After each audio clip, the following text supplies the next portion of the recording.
Ассаламу алейкум. Вот уже пару дней мы наблюдаем, как конченые мрази с Кремля запретили нам исповедовать нашу религию. Они запретили хадисы пророка Мухаммада, саллаллаху алейхи вассалям. Сахих Бухари. Это не какая-то просто книга или еще что-то, а они запретили сегодня мусульманам России читать, исповедовать, проповедовать вероучение пророка Мухаммада, саллаллаху алейхи вассалям. Они запретили нам сегодня передавать высказывания, хадисы пророка, саллаллаху алейхи вассалям. Это вторая по значимости книга после Корана для мусульман. Субханаллах. Где наши возмущения сегодня, братья?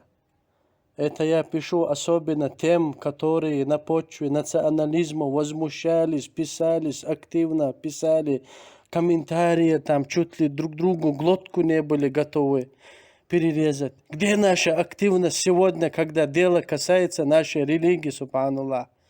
Где те кавказские мужчины? Где те защитники Тамаева? Где те дагестанцы, которые были возмущены мигалкам, которые катаются по их улицам? И еще другие, субханаллах, которые защищают свою нацию. Сегодня дело касается нашей религии, а не нашей нации. Нету никакого возмущения. Нету никаких гневных комментариев. Нету никакой ревности. Вот поэтому мы сегодня в униженном положении. Субханаллах. Просим Аллаха укрепить нас на истине. Тут, я думаю, и без комментариев понятно и видно все, хоть капельку разумным людям, у кого есть разум.